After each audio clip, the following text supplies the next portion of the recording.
All right, what's going on? Greg Larnerd here, ESPN Chattanooga. We are joined by a special guest today, Justin Gaethje. He's 23-4. He'll face Rafael, and I'm going to try not to mispronounce his name through this entire conversation. Fiziev. I think it's Fiziev. Fiziev? I honestly don't know how you say it. Fiziev or Fiziev, one of those. One of those two. And he'll be fighting in UFC 286 this Saturday from London as the co-main event. Justin, happy to have you here, man. It's been a while since we've seen you in the octagon, May 7th, 2022, since you've last had a fight. What's the biggest aspect of your game, so to speak, that you've worked on the most in this time off? Yeah, I mean, first and foremost, I got my nose fixed, so that's been really, really nice. Looks good. When it comes to training, it just works. All I needed was it for it to be able to work, and that's the case. So that's a huge part. And then it took a lot of time concentrating on my strength training, trying to be a little stronger, a little bigger. And yeah, I think I achieved that. So weight cut might be a little bit more difficult, but in the past I haven't really had to cut weight. So looking forward to that. Yeah, a little bit of a different challenge. How difficult has it been to be away from the octagon as long as you've been? I mean, I wouldn't say it's been difficult. It's actually refreshing sometimes, to take some time off. My last fight, I got hit quite a few times, so I really wanted to gain confidence in my ability to, recover, fully, and then get back in there and get a good training camp in. So I think it's been good. Now, I'm a big proponent of the mental side of sports and things like that. I've never done mixed martial arts or anything like that, but I'm a big baseball guy, and I like the mental aspect of sports. And with this time away, did you spend, how much time do you spend on mental preparation in your training? Yeah, I think every training session is a piece of that. It's a crazy game. It's fast. It's chaotic. Especially with all the lights and all the fans. It's really a task to not get caught up in all of that, because I think being emotional is not, it doesn't necessarily help you perform better. If anything, it deters you from being perfect. At this level, you cannot make mistakes.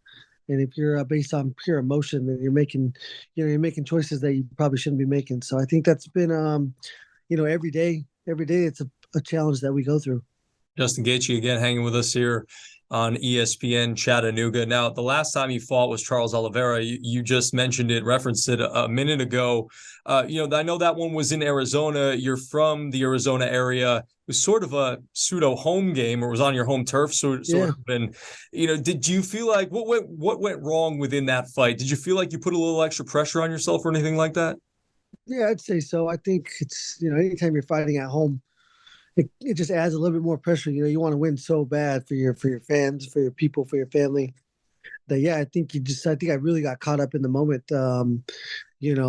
Through totally my fault, but I allowed it to become a factor. And like I said earlier, you can't let anything outside of that cage be a factor in your performance. And I think it was a mistake I made, but I'm only human and I am emotional like anybody else. Yeah, happens to the best of us for sure. I know I get that way sometimes, and it happens. But talk to us about this fight upcoming on Saturday against Fiziev, and what do you feel like you need to do to be successful and get back on the winning side of things? Yeah, I think controlling space, and I've watched a lot of tape on this guy. I think, there's a lot of repetitiveness that I can take advantage of. I think creating angles, creating damage is something that I'm going to have to do early. And I think as the fight goes on, he kind of fades. And those will be the times when I can really capitalize on, positions and cause damage. Now, in your opinion, where does a dominant performance in this fight kind of put you as far as, a shot for a title goes?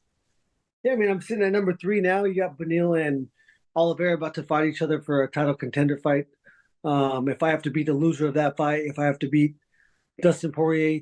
So I think this one and then one more, and I'm in the title. Love that. That would be great. Again, Justin Gaethje hanging with us here on ESPN Chattanooga. I heard recently that Daniel Cormier called you a kill or be killed guy. You've certainly got some of the best power in the lightweight division. Talk to me about that assessment. Do you agree with that assessment by Cormier? Yeah, I think that's the name of the game that we're playing is kill or be killed. So, Yeah, I mean, I think that every single fighter that steps in there is has that mindset. You have to. If not, it's just too dangerous. Yeah, absolutely. And now, kind of going away from the octagon a little bit, I hear you're a big time golfer. So tell me a little bit about that and what's your handicap? What do you typically shoot? Yeah, I mean, the last time I played was mid-December. Oof. It's been really snowy in Colorado, so I haven't had a chance to play.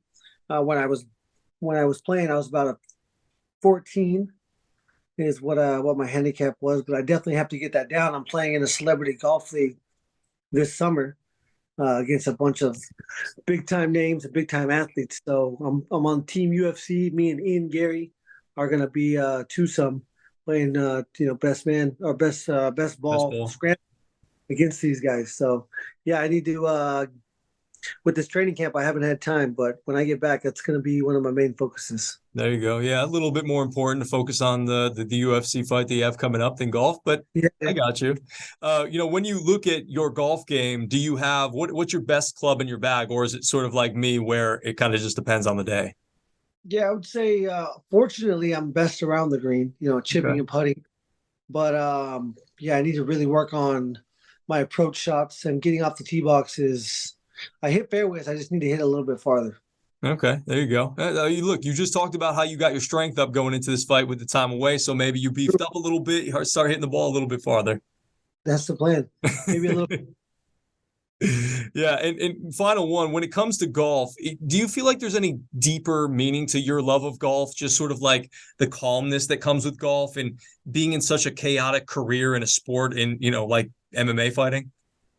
Yeah, I think so. I think you have the competitiveness, you have the mental challenge, but yeah, I mean, a lot less danger on the horizon when it comes to golf. Other than kicking your own ass, that's about the only thing you could do out there. So yeah, that's definitely a breath of fresh air when I'm out there. For sure. All right, I've got a lightning round, 4 questions. First thing that pops into your mind, what is your favorite sport to watch other than UFC, if you watch any other UFC? I mean, I love to watch golf. There you go. Love to watch golf. Do you have a favorite golfer? I wouldn't say necessarily, but last year I was a real big fan of Cantlay, the way he was playing. Scotty Scheffler. Um, but the Masters this weekend was good performance by Scheffler. Yeah, he was fantastic in the Players Championship. Softly, If, softly, but Scheffler looked good this weekend. yeah, for sure.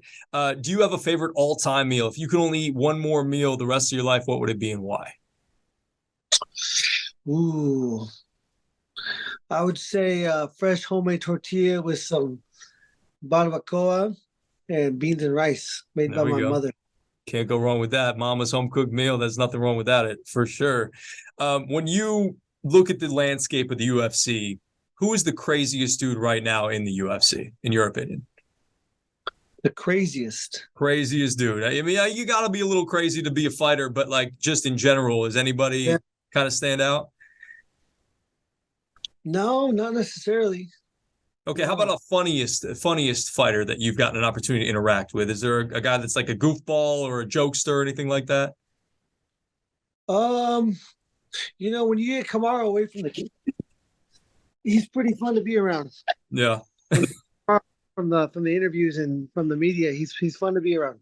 All right, here's my last one for you, Justin. If you weren't a UFC fighter, what do you think you'd be doing and why? I mean, I went to college. I studied social work. Human services was my degree, so I was planning on taking that route. I'm not sure what I would be. I don't know if I wanted to be a probation officer, maybe a cop, but I would most likely be following in my father's footsteps with like my twin brother. He's selling steel to all the different mines down in Arizona. So yeah, I think probably be doing something like that. There you go. Justin Gaethje, big time UFC fighter, 23-4 is his overall record. You'll see him on in the octagon again this weekend at UFC 286. Justin, thanks for taking some time here. Good luck this weekend, and hopefully we'll get a chance to talk to you again. All right. Thanks, man. Thanks for having me. Enjoy the show. Thank you. Later. See you, buddy.